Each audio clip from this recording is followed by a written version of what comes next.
신랑이 있었는데 신랑이 그 신부로 인해서 굉장히 기뻐하는 걸 옆에서 보는 그 친구가 그 마음이 그렇게 기뻤다고 그렇게 고백을 했습니다.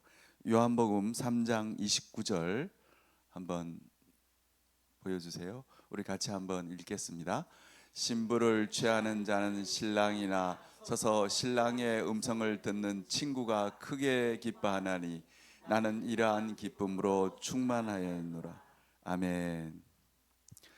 저는 오늘 여러분들 가운데 한 사람에게 아주 귀한 선물을 전달하고자 합니다.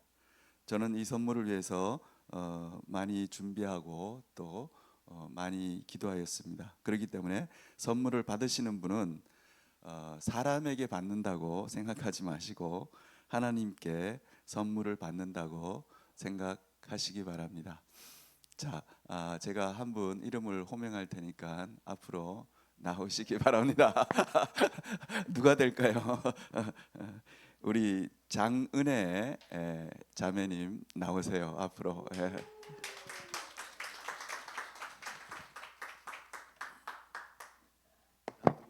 위로 올라오세요. 자, 제가 먼저 이것은 그 일본 그 아오모리라는 데가 있어요. 그 아오모리 사과가 굉장히 유명한데요. 거기서 제가 직접 사가지고 온 겁니다. 이게 굉장히 맛있게 만들어진 겁니다. 자, 계세요? 그것만 드리면 좀 서운하겠죠. 그래서 제가 또 다르게 이렇게 선물을 준비를 했습니다. 제가 전달하겠습니다. 한번 열어보세요. 네. 뭘까요?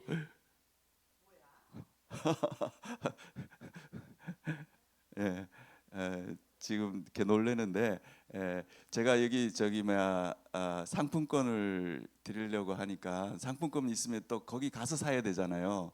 여러 가지로 불편하고 내가 뭘 필요한지를 몰라서 그냥 현금으로 5만 원권 네 장을 준비를 했습니다. 여러분 박수 한번 주세요. 네, 들어가세요.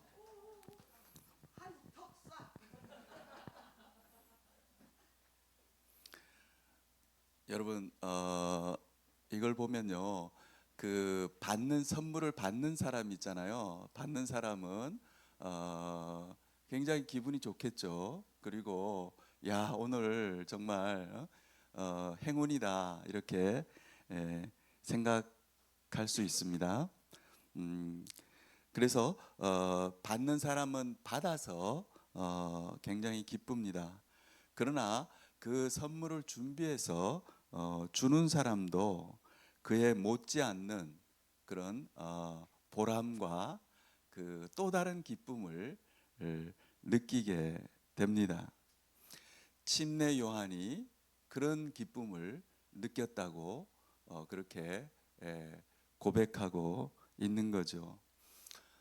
저는 이걸 준비하면서 오늘 목사님이 성령의 충만함을 받으라고 말씀해 주셨는데 정말 성령님께서 여러분에게 역사해 가지고 지금 잠깐 이렇게 제가 선물을 주고 받고 했지만 그걸 통해서 여러분들이 이 하나님의 도우심을 받아서 이렇게 깨달을 수 있으면 좋겠습니다. 그게 뭐냐 그러면 주는 것이 받는 것보다 복되다 하는 거예요. 받는 사람은 정말 내가 받아서 좋죠. 그러나 주는 사람도 받는 사람 못지않게 복된 사람이라는 것입니다. 오늘 설교 제목을 여러분 같이 한번 읽어보겠습니다. 주는 것이 받는 것보다 복되다. 오늘 제가 설교를 다 했습니다. 왜냐하면요, 이걸 제가 왜 주는 것이 받는 것보다 복되냐 이렇게 설명하고 또 뭐 갖가지 예를 들으면서 얘기하는 것보다 여러분들이 아마 느꼈을 겁니다. 이게 무슨 말인지. 예? 설명할 필요가 없는 거죠. 제가 과학교실을 하면서 그 애들한테 뭘 설명하려면 그렇게 힘들어요. 그런데 저는 그렇게 하지 않습니다. 어떻게 하냐면 실험을 하는 거죠. 어떤 엄마가 와서 이런 얘기를 하더라고요. 얘가 이제 놀다가 갑자기 교수님 이렇게 소리를 치더래요. 무슨 소리를 치냐 그러면 물과 기름은 섞이지 않는다. 제가 그걸 설명하지 않았어요. 그리고 실제로 물을 부어주고 그 다음에 콩기름을 부어줘 가지고 막 흔들어라 그랬습니다. 섞이도록. 그리고 이렇게 한참 놔두니까 이게 섞이질 않고 층 분리가 되는 거죠. 그거 한번 하고 나니까 얘 머릿속에는 뭐가 들어가 있겠습니까? 물과 기름은 섞이지 않는다. 그게 얼마나 깊이 박혔으면 놀다가 그런 얘기를 하겠습니까? 설명할 필요가 없는 거죠. 여러분, 이것도 마찬가지라고 생각합니다. 주는 것이 받는 것보다 복되다. 그걸 내가 여러분들한테 어떻게 하면 설명을 할 수 있을까요? 여러 가지 설명할 수 있겠죠.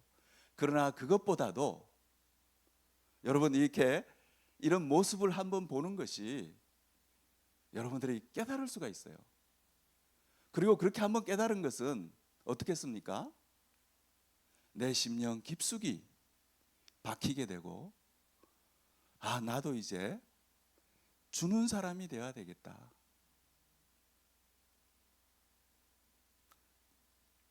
그런 생각을 하게 되는 것입니다. 저는 이걸 이제 굉장히 깊이 깨닫고 나니까요. 우리가 부르는 그 복음성가 가운데 많이 부르는 거예요. 그런 것이 정말 그럴까 하는 이런 생각이 들었어요. 어떤 찬양이냐 그러면 당신은 사랑받기 위해 뭐 태어난 사람 이런 게 있죠. 찬양이. 그래서 손을 들어서 뭐 다 이렇게 얘기하라 그러는데 저는 이걸 이렇게 깊이 깨닫고 나니까 정말 그럴까? 만약에 우리에게 예수님이 있으면 예수님대로 당신은 사랑받기 위해 태어난 사람 과연 그렇게 할 수 있을까? 예수님은 그러지 않았습니다. 예수님은 주는 삶을 살려고 태어난 사람이죠. 그래서 우리가 당신은 사랑받기 위해 태어난 사람 하면 막 기분이 좋아가지고 서로 그러는데 사실은 어떻게 보면 당신은 사랑을 주기 위해서 태어난 사람. 그렇게 되면 더 좋겠죠. 예수님은요 사람들에게 주는 삶을 살았습니다. 주다가 마지막에는 자신의 생명까지 주는 그런 삶을 살다가 가신 분입니다. 우리가 예수님이 옆에 있으면 여러분 그 찬양을 예수님한테 두 팔을 벌려서 부를 수 있겠어요? 당신은 사랑받기 위해 태어난 사람. 예수님이 아니잖아요. 예수님이 언제 사랑을 받았습니까? 그러지 않았습니다. 여러분 이렇게 우리가 예수님을 따라 사는 삶은 먼저 주는 삶을 살아야 합니다. 오늘 본문 말씀 사도행전 20장 35절입니다. 한번 보여주세요. 우리 같이 읽겠습니다. 범사에 여러분에게 모본을 보여준 것 같이 수고하여 약한 사람을 돕고 또 주 예수께서 친히 말씀하신 바 주는 것이 받는 것보다 복이 있다 하심을 기억하여야 할지니라. 아멘. 이것은 사도 바울의 고백입니다. 사도 바울은 어떤 사람입니까? 하나님이 그에게 너는 이방인에게 복음을 전하는 이방인의 사도가 되라고 부르신 그런 사람입니다. 그러나 사도 바울이 실제 생활을 보면요, 계속 사람들에게 복음을 전하고 성경 말씀을 전하고 그렇게 했냐 그러면 그렇지 않습니다. 여기 말씀을 보면요, 범사에 여러분에게 모범을 보였는데 어떤 모범을 보였냐면 수고하여 약한 사람을 돕고 이렇게 얘기하고 있습니다. 그의 삶은요, 항상 다른 사람을 위해서 수고했고 또 약한 사람을 도와주는, 예? 병든 사람을 있으면 고쳐주고 뭐 어려운 사람이 있으면 어떻게 하든지 그걸 도와주려고 하는 그런 삶을 살았다 하는 것입니다. 이건 무슨 말입니까? 사도 바울은 주는 삶을 산 거예요. 내가 받고 내가 챙기고 그런 삶을 산 게 아니에요. 내가 가진 것을 주는 그런 삶을 살았던 것입니다. 여러분, 제가 주는 것이 받는 것보다 복되다고 이렇게 얘기하면 또 여기 계시는 여러분들 가운데 이렇게 생각할 수가 있어요. 제가 가진 것이 없는데 어떻게 주는 삶을 살겠습니까? 이렇게 얘기할 수 있습니다. 제가 어렸을 때예요. 여러분들도 다 뭐 제 나이 비슷한 분들은 아마 똑같은 경험을 하셨을 것입니다. 그때는 굉장히 가난했습니다. 그럴 때 교회에 갈 때 이렇게 교회에 오잖아요. 오면은 그냥 오는 게 아니에요. 집에서 내가 먹는 쌀 있잖아요. 예? 쌀을 가지고 옵니다. 그걸 성미라 그랬죠. 그래서 그걸 가져오면 그걸 다 모아서 목사님 댁에 드리는 거죠. 그리고 그 당시에는 뭐냐 그러면 쌀만 있으면 먹고 사는 거는 문제가 없었어요. 반찬이야 뭐 저도 그렇습니다. 어릴 때 저희 엄마가 야 저기 마당에 있는 그 가지 있잖아요. 가지 뜯어와. 그다음에 고추 뜯어와.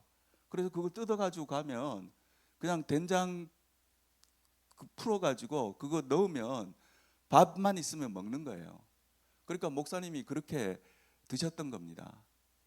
그런데 이제 저희 엄마도 쌀도 여러 종류의 쌀이 있잖아요. 예?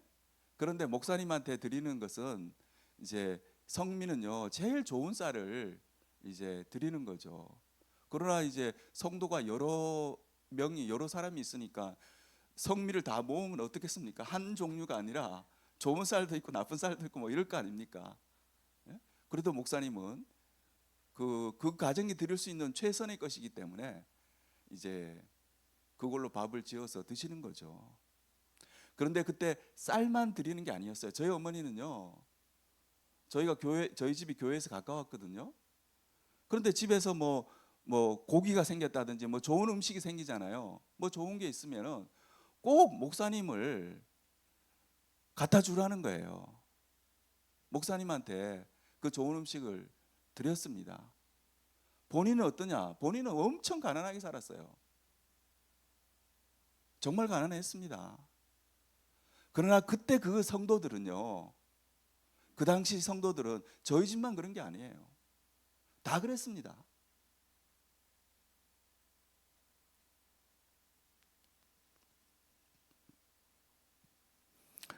그리고 저희 교회에 그 목사님이 계셨는데 그 목사님이 이제 교회를 떠나게 됐어요. 그래서 그 목사님이 교회를 떠나서 미국으로 갔습니다.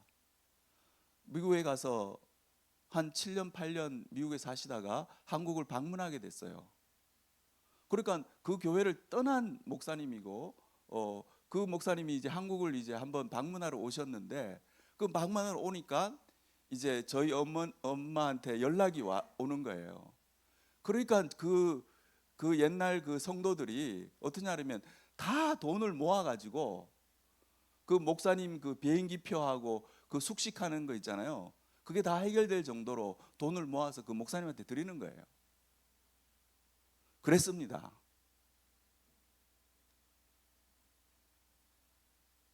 그러니까 그렇게 주는 삶을 살았어요. 그 당시 그리스도인들은. 그러니까 어떻습니까? 그때는요, 정말 사도행전과 같은 그런 살아있는 성도들이 되고 수많은 기적들이 일어났어요. 그러나 오늘날은 여러분 어떻습니까? 여러분들은 얼마나 주는 삶을 살고 있습니까? 그게 아니잖아요. 교회에 와도 내가 뭔가를 받기를 원해요. 사랑받기를 원하고 관심을 받기를 원하고 하나님 말씀을 들어도 하나님 말씀을 받기를 원하잖아요.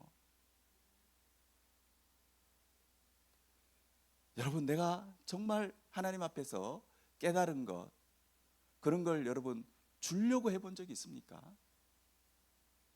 교회에 와서 여러분 받으려고 하지 마세요. 받는 것만 생각하지 마세요. 어떻게 하든지 나한테 있는 걸 내가 주려고 해야 됩니다. 내가 가지고 있는 재능이나 내가 뭐든지 내가 할 수 있는 거 있으면 그걸 가지고 다른 사람에게 주려고 해야 돼요. 우리가 그런 삶을 살면요, 하나님이 축복해 주시고 놀라운 일이 일어날 겁니다.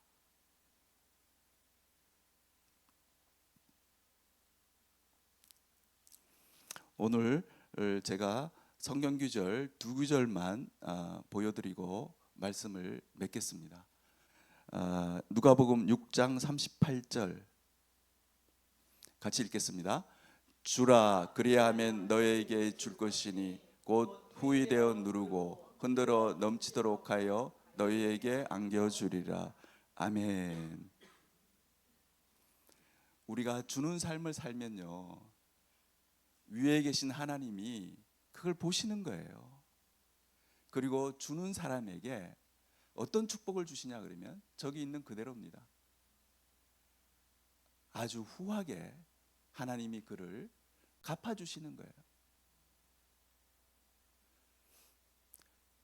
북한을 탈북한 여자가 있었습니다. 한 50대 되는 아줌마였어요. 근데 이제 두만강을 건너서 이렇게 탈출하다가 그 허리를 다친 것 같아요. 근데 탈출해서 중국으로 건너갔는데 중국에 가니까 이제 이 사람이 이제 탈북한 여성인 줄 알고 그 중국 그 남자가 그 사람을 그 여자를 갖다가 이렇게 자기 집에 데리고 와서는 뭐 온갖 험한 일을 다 시키는 거예요. 그 말을 안 들으면은 이제 신고하겠다 그러고. 그래가지고 뭐 이 집에 갔다가 저 집으로 갔다가 이렇게 팔려 다니기도 하고 막 그랬던 거예요. 그래서 한국 기자가 가서 인터뷰를 하는 내용이었습니다. 그 고생한 얘기를 다 듣고 난 뒤에 그 기자가 그 여자한테 마지막으로 이런 질문을 했어요. 당신 이제 소원이 무엇입니까? 그랬더니만 그 여자가 뭐라 그러냐면 그 참 허리도 아프고 허리 때문에 일도 제대로 못하고 뭐 너무 힘들잖아요. 우리 같으면 뭐라 그러겠습니까? 나 빨리 남한으로 가고 한국으로 가고 싶어요 라든가, 예?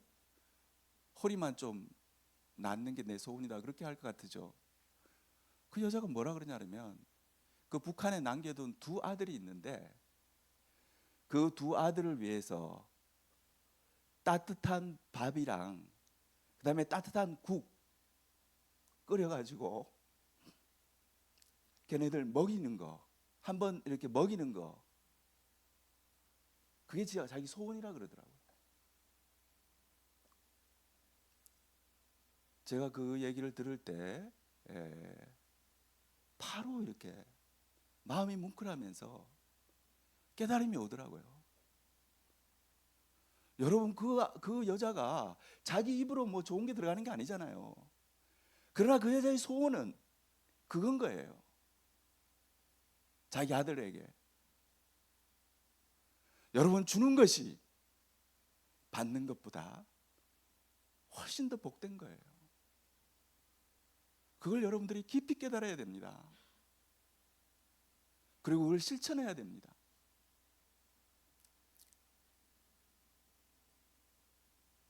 저는 그렇게 했습니다. 여러분, 이걸 실천하기가 굉장히 어렵습니다. 어떻게 하면 되냐 그러면요, 여러분들이 이렇게 내가 가진 것을 주기가 굉장히 편한 사람부터 주기 시작하세요. 누구한테 주기를 제일 좋아하겠습니까? 자기 아들이나 딸이나 또는 자기 부인이나 뭐 남편이나. 그것도 주는 것은 줄 수 있겠죠, 여러분들도 다. 그럼 그것부터 하세요. 제가 오늘 깨닫고 난 뒤에 제가 결심을 했어요. 내가 이제 주는 삶을 살아야 되겠다 하고는 먼저 저는 그렇게 했어요. 내가 줄 수 있는 사람에게 그냥 다 줬습니다. 제가 정년퇴직할 때도 연금 받는 것만 딱 남겨두고 나머지 받은 것은 전부 다 제가 다 줘버렸습니다. 제가 하나도 가진 게 없으니까 마음이 더 편하더라고요. 사람들은 그렇게 얘기하죠. 자식에게 주더라도 아주 나중에 끝에 가서 줘라. 먼저 주면 애들이 뭐 배신한다. 여러분, 그렇게 살지 마세요. 그냥 애들 필요할 때 여러분 가진 것 그냥 다 주세요. 그렇게 하면요, 그 다음에 어떻게 되냐 그러면 이제 사람들에게, 또 남에게, 이제 완전 남이죠, 남에게 주는 사람이 되는 겁니다. 한번 그렇게 주는 기쁨을 내가 느껴야 됩니다.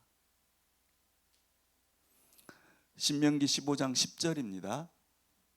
같이 읽겠습니다. 너는 반드시 그에게 줄 것이요 줄 때에는 아끼는 마음을 품지 말 것이니라. 이로 말미암아 내 하나님 여호와께서 내가 하는 모든 일과 내 손이 닿는 모든 일에 내게 복을 주시리라. 아멘. 여러분 가운데 만약에 내가 가진 걸 다 주고 나면 그럼 나는 어떻게 되냐, 이렇게 생각할 수 있습니다. 그런 걱정하지 마세요. 이 말씀에 보면은 내가 아낌없이 주면은 어떻게 해요? 하나님이 나를 책임져 주시는 거예요. 하나님이 나에게 그렇게 해 주십니다. 여러분, 감동이라는 말이 있습니다. 우리는요, 하나님 말씀에 이렇게 감동을 받아야 됩니다. 감이라는 말은 뭐냐 그러면 내가 느끼는 바가 있어야 됩니다. 아주 깊숙이, 예? 마음이 움직여야 된다는 말입니다. 감이라는 말. 그 다음에 동이라는 건 뭐냐 그러면 움직일 동이죠.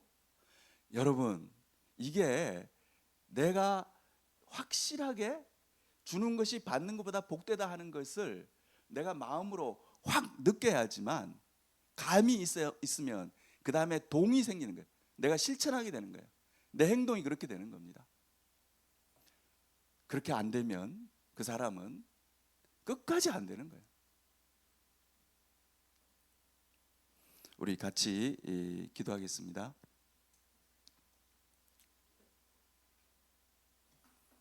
사랑하는 하나님 아버지, 우리는 항상 얼마나 벌었느냐, 얼마나 소유하고 있느냐 하면서 살아가고 있습니다.